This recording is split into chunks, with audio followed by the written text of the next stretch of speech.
இது பாருங்கள், இதுதான் வந்து கரையான் கூடு. இந்த கரையான் வந்து மழை காலங்களில் வந்து தங்குவதற்காக அந்த கரையான்கள் வந்து ஒரு கூட்டு அமைச்சிருக்கும் மண்ணுக்கு அடியில். இந்த மண்ணுக்கு அடியில் உள்ளது தான் வந்து இந்த கரையான் கூடு.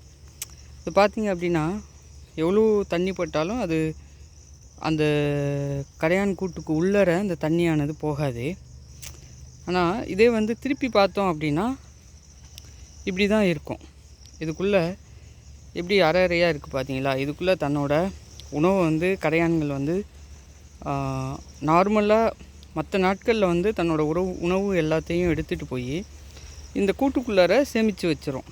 மழைக்காலங்களில் இதை பார்த்தீங்க அப்படின்னா தன்னோட உணவெல்லாம் அதுவே சாப்பிட்டுட்டு வெளியில் வராமல் இந்த கூட்டுக்குள்ளேயே அது எல்லாம் அடைஞ்சு இருக்கும். இதுதான் வந்து இந்த கரையான் புற்று அப்படின்னு சொல்கிறது. கரையான் புற்று இப்படி தான் இருக்கும். இது மண்ணுக்கு அடியில் இருக்கும். ஏதாவது வெட்டும்போதோ இல்லை இது பண்ணும்போதோ அந்த மண்ணுக்கு அடியில் நம்ம பார்த்தோம் அப்படின்னா ஏகப்பட்ட கரையான்கள் இருக்கும். இது பாருங்கள், எவ்வளோ கரையான்கள் இருக்குது பாருங்கள்.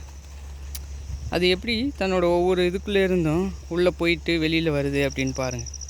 இதுதான் அந்த கரையான் வாழ்கிற அந்த கரையான் புத்து. மற்ற நாட்களில் பார்த்துருப்போம் நம்ம இந்த புல், ஓலை, சாக்கு இதுகளெல்லாம் வந்து கரையான் அரிக்கும்.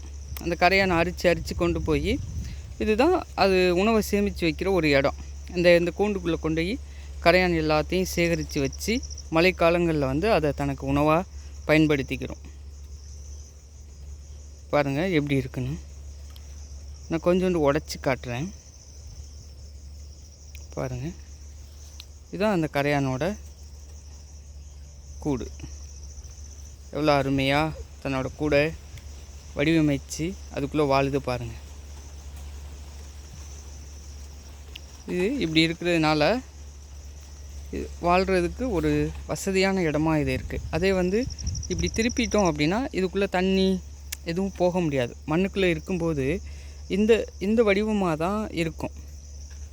இந்த சாயலாக தான் மண்ணுக்குள்ளே இருக்கும்.